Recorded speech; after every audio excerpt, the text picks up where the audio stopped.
We are joined now by Shehan Jeyarajah, CBS Sports national college football writer. Shehan, good morning.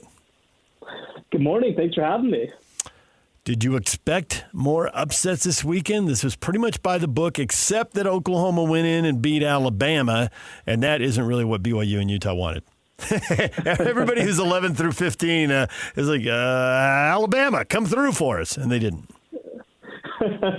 I know, right? Like that was probably the one that I least expected, just because Oklahoma has really struggled on offense this year. But I guess when you start with the ball three times in opposing territory, like you just make things happen. I'll tell you what, there might not be a more valuable player in the SEC this year than Oklahoma's kicker Tate Sandell. He has been absolute money in some of these games. He basically single-handedly won them that Tennessee game too. We're doing our second All-America call next week. I think we're going to have a long conversation about him. What does it do to Alabama? Yeah, I think that when you look at Alabama, they have enough quality wins that I don't think this is going to put them in danger as yet. Now, again, they come into the week at number 4. This is their second loss, but again, they have Vanderbilt. They have, of course, the Georgia win. They have Tennessee. They have Missouri, even though Missouri's kind of fallen off. I think it's going to be enough that they still probably stay in that 8 to 9 range, and they're still only a 2-loss SEC team. I think that a 10-2 SEC team is generally going to be in very good shape, but it does mean that the road trip to Jordan-Hare Stadium is to play Auburn. That is going to be absolutely the kind of game that could knock them out of the playoff if they lose. Yeah, 2-loss SEC team is generally going to be in shape. I think you said that to give yourself an out if I brought up Vanderbilt, because they're sitting there at 2 losses, and they're thinking, what have we got to do to leapfrog Utah and BYU and Oklahoma and get in ourselves? Yeah, well, listen, there's individual moments where sort of the brand works against you too, even if you're an SEC team. But I think the big issue with Vanderbilt is they just don't have any wins that matter. Because again, Missouri's fallen off, LSU has collapsed. South Carolina looks like it might be a good win. It's nothing now. So they're going to play Tennessee, and that's going to mean something, but I don't know that it's going to mean enough, especially when, again, you have a BYU team that's beaten number 13 Utah, when you have a Utah team that analytically is right now, rated as one of the top 6 or 7 teams in college football. So I think that they're in rough shape, and it's just kind of the way that the schedule laid out for them. And some of the, again, if Missouri is still number 18 in the country or something, I think that this changes the way that we're looking at this Vandy team, but they're not. If SC beats Oregon, which is obviously a tall task, does that mean 4 in for the Big Ten? I don't necessarily think so, because I think that USC still has a lot of work and a lot of space to make up. This is a team that still lost to Illinois earlier this year. They got beat by double digits by Notre Dame. Obviously, an Oregon win would be really important, especially after beating Iowa last week and handling Michigan earlier this year. But so let's just say, right, if Oregon loses, I think that they are out, just because, again, their schedule hasn't necessarily shaped up the way that they may have liked. So let's just say that happens. I think they're out. I think that BYU would still be higher priority than USC, and BYU, by the way, probably needs some help right now to kind of get that last spot in after Oklahoma's win. And so, again, I think that as a one-loss team with a top 15 victory, I think that they would still be ahead of USC at that point. Now, I think that USC then gets into a conversation with Utah. Utah, again, rates analytically a bit higher. USC would have 3 top, 25 victories at that point. I think that USC might move ahead of Utah, but I don't think that they would move ahead of BYU at this point. These are a lot of 2-loss teams we're talking about here, and 2 losses used to get you knocked out of the 14 playoff under the theory. Well, and I know there are a couple exceptions, and LSU won it all in the BCS era. But it's if you lost twice, you're not going to be the national champ. If they expand the playoffs to 16, the teams then that are getting in are the teams we're just talking about. All of a sudden, BYU and Vanderbilt and Utah would all be sitting in. But they'd be matched up with Ohio State, Indiana, and Texas A&M. Are those games anybody would want to watch, or as they think about expanding this, do they think those games will be blowouts? What are we doing here? We ought to stay at 12. Or the lure of, even if it's a bad game, we're going to get paid for it because people will watch it, so what the heck? Well, I'll tell you what. I think that last year, of course, we kind of had this run of kind of dominant teams in the 5 through 8 spot in the playoff.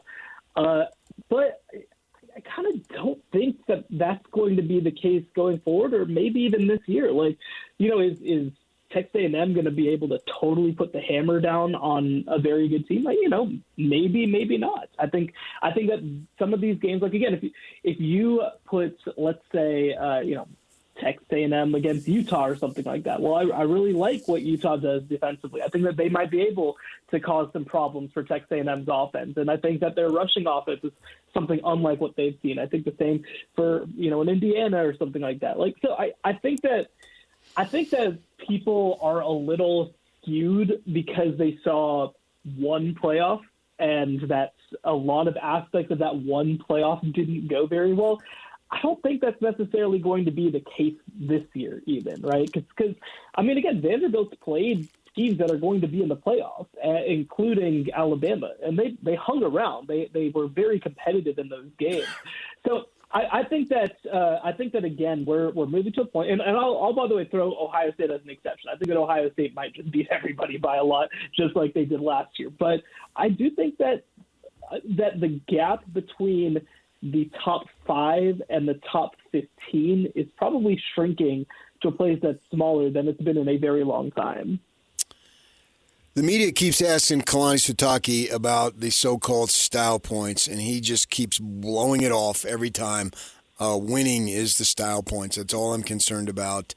Is that an outdated philosophy? Because you look at Utah and the metrics and the analytics, love them, and part of the reason is because they keep beating the snot out of everybody. Yes, I do think it's outdated to a large extent. Now, again, like, he's a head coach, and the thing that he's primarily worried about is winning the football game by 1 point. But I think that what you have to look at if you're Kalani Sitake is that, one, the committee, and two, of course, public perception and even AP voters and all this sort of stuff, like, they do evaluate these advanced metrics. And they do, again, even if you want to talk about Vegas lines and all this sort of stuff. And a lot of that modeling is done by, sort of these power ratings. And it's done by how you handle business. The game that I keep going back to is the BYU West Virginia game. BYU was beating the absolute crap out of West Virginia. And then they kind of just, stopped playing. So nominally, it was only a 14-point win against West Virginia. And it's like, dude, they could have beat that team by 40 points. They could have been dominant every single play, every single drive, and destroyed them. But they just didn't. And I'm not saying that you have to, be running, verts while up 40 in the fourth quarter by any means. But I think that there's something to be said for being able to truly put a game away. Now I'll give them credit. Against TCU this past week, they did it. That's the effort that I want to see for 4 quarters from BYU every single week. Because I'll also say, let's look back at the 2024 season as well. They kind of lost 2 games because they let teams hang around just a little bit too long. Now, 2 good teams, but still, if you put some of these games away earlier and you truly drop the hammer, and by the way, I think you have an offense that has shown the ability to do that, I think that it just puts you in a much better perception, both from an analytic perspective, which, I understand that coaches might not love that, but it's part of the equation. And I think also from a public perception perspective. Looking at the slate of games coming up this weekend, at number 1, Ohio State's playing Rutgers. Number 2, Indiana's on a bye. Number 3, Texas A&M's playing Samford. Georgia's number 5. They're playing Charlotte. Eastern Illinois is at number 4, Alabama. Texas Tech is on a bye. At some point, for all the alleged control the TV networks have, and maybe the SEC going to 9 games will help this to a degree, but it seems pretty late in the season to have such a weak schedule. Well, down here in in SEC country, we call it SoCon Saturday, right? Because everybody in the SEC just picks up an FCS game and plays it later in the year instead of earlier. And by the way, I'll actually primarily be out this weekend because my friend's getting married, and I was like, you know what? If you're going to do a fall wedding, it's a pretty good time for you to do it. But it's interesting, right? I mean, like you said, Oregon USC is kind of the only good game on the schedule. I mean, BYU Cincinnati is not a bad game. There's some games that aren't bad, but there's really not very many marquee matchups. And actually, this is one thing that's interesting. When you talk about the Big 12 has kind of avoided putting their huge games on, or their huge rivalry games on rivalry weekends. And this is one of the reasons that I actually get it, because I think that there is something to the idea of hey, you know what, people get so distracted. And I think that last week of the season gets so overstuffed with big time games. I think that if you spread things out, it can actually put you in a decent position. I would love for a big game to be this weekend in the Big 12. I mean, not that it has to be BYU Utah or something, but I think that I don't know. I mean, even if you want to put Baylor TCU on a weekend like this, if you want to put Iowa State Kansas State on a weekend like this, I think that, again, you have to kind of look for ebbs and flows in the calendar to a large extent, and this is definitely one of those ebbs. You just mentioned Baylor there. That seems like a crazy situation with the athletic director being the chair of the committee, and now he's off, and he's on leave or whatever it might be, and Aranda seems like he's fighting for his job. What do you think's happening there? Nothing good, I can promise you that. But, so it's an interesting situation. So, of course, the athletic director, Mac Rhodes, is technically on personal leave. I've been told essentially that's a formality, that they're looking and kind of getting their ducks in a row to most likely try to fire him for cause or do a settlement. I don't expect him back as the athletic director at Baylor. And I think that this creates a really, really complicated situation for the university, because here's the reality, right? So the timeline that they've given for investigation all to be done is 28 days. Well, that puts you in the middle of December, after the coaching carousel is well underway. This was always going to be a busy carousel. Now, I feel like if Baylor comes into the market with everybody else, I think they'd be in decent shape. If you're coming to the market behind everybody else, I think that changes the calculus quite a bit. And so it turns into a situation of, okay, well, have you forced yourself into a position where you almost can't fire your head coach? Now, I mean, they played Utah last week, of course, and they got absolutely decimated. And by the way, I thought that, one, Utah I don't think even played that well, and two, I thought that Baylor actually did some things that weren't bad, and it was still a 27-point loss at home on Senior Day. And then they, this wasn't Senior Day, Houston Senior Day, but then they go on the road to play Arizona, who, by the way, looks really good too. Then you close with Houston at home. That's a game against an in-state team, against a second-year coaching staff that is a team that is better than you. So if they lose out and they miss a bowl game, I just don't think you can bring them back. And I know that you have to go through your athletic director process, but you're just going to have to find a way to do that in as quick a fashion as possible, because I just look at what's happening right now with that football team. For a team that was projected to maybe contend for the Big 12, I mean, it's pathetic what they're doing up there. There are plenty of coaches forced to go out and say things. Kiffin, I love Ole Miss, and Dillingham reaffirms commitment to Arizona State. Do you buy all that? Should these guys be put in this position? Does it matter what should happen? Welcome to college football and big business. It is what it is.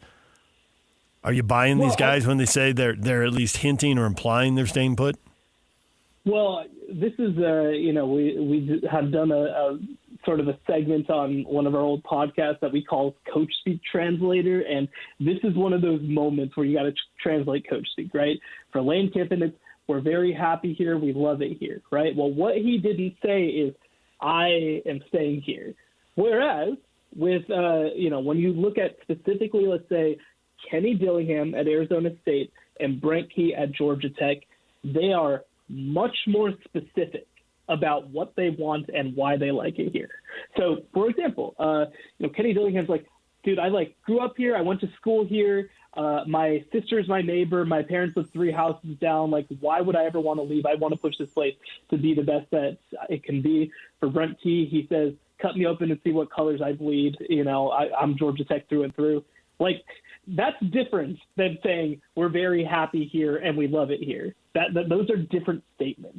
So, again, it's little nuances, certainly. And look, I mean, there have been many cases of coaches, claiming that they're going to be brought out from here in a pine box and then leaving the very next week for another job. But I think that when you look at the specificity and fervency of Kenny Dillingham and Brent Key compared to Lane Kiffin, I think that says a lot about it. And by the way, one other thing I'll say too is that I think that, something that's discussed but maybe not understood enough is like some of the way that these processes are handled too depends a lot on your agent as well. And I mean, for example, let's say hypothetically that Lane Kiffin does not want to go anywhere and plans to stay at Ole Miss long term. Well, his agency is very much one who is willing to use leverage in a way that some agents don't to the same extent. And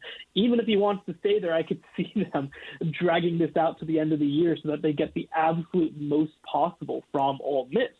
So again, you always have to kind of weigh all the dynamics at play, but I would be shocked if Kenny Dillingham or Brent Key left their jobs. I would not be shocked based on what he said if Lane Kiffin did. As an ASU grad, if Dillingham leaves, I would lose all faith in humanity for the rest of my life. I think that's a good way to think about it.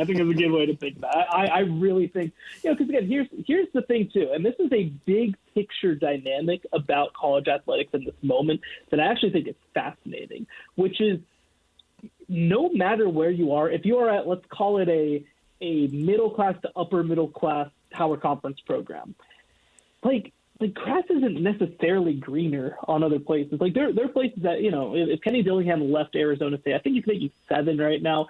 Like maybe he could get to 9, but then it's a situation of like, okay, well, you're also just realistically probably going to be looking for a job in 3 or 4 years just because of the way of the world. Yeah. Whereas at Arizona State, you're going to, if he wants to stay there 10 years, I think he's going to have that ability because of the support that he's got.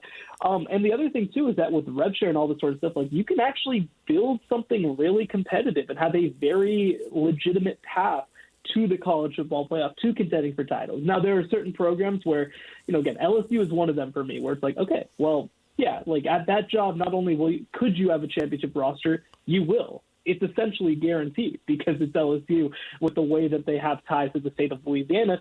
But again, it's we'll kind of see what happens. But this is the thing for me with Lane Kiffin with Florida is Florida is a better job than Ole Miss. There's zero doubt about it. Is it in the LSU tier of you're guaranteed to have championship level talent? This is a program that hasn't won an SEC championship since 2008, right? Like this is not necessarily one of the guaranteed jobs. And so I do think that becomes an interesting situation. If you're Kenny Dillingham and you're in a fantastic position at Arizona State, or you made the playoff and you were very close to winning a playoff game and you're only getting started, is it necessarily a huge step up to go to Florida and, be at a place where you don't necessarily know that you can accomplish more than that? We're not gamblers. We don't pretend to be good at this stuff, but we were both surprised that BYU was a 1.5-point favorite at Cincinnati. Now, I thought 7-10. PK was guessing 8-9. We're kind of in the same ballpark there. Cincinnati's lost back-to-back games, just beaten by Arizona after getting blown out at Utah. Do you think they can plant their feet, take a stand, that kind of stuff, and salvage things and beat BYU, or is this Cougars again and BYU gets to 10-1? Yeah, I'm glad we're kind of circling back to what we talked about at the start of this, which is I think that BYU is undervalued because of the way that they play and their style of play and the fact that they don't just put games away.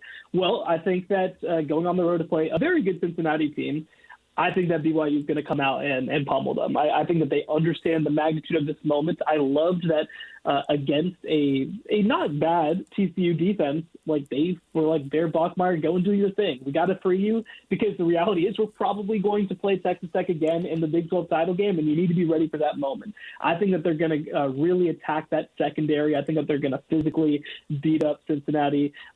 Cincinnati's really good in the trench, especially on the offensive line, but I think that BYU's front will be able to cause a lot of issues for them. So, no, I think, like you said, it should be more like a 7-point line. And on top of that, I would take them to easily cover as well. I think it's going to be a 2-score game.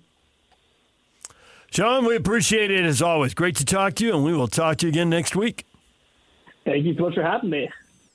Shehan Jeyarajah, join us right here, CBS Sports national college football writer. And while BYU goes to Cincinnati, Utah will be hosting Kansas State. K-State gives up 150 yards a game on the ground, PK. Gosh, what do you think will happen?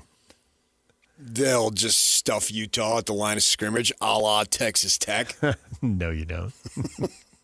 Utah for 300-plus again. That's what's going to happen. There goes Fick. There he goes. Fick's the pick, and he's sick. Now we know what makes you tick. Right. When we come back, everything you missed in this show next. Stay with us.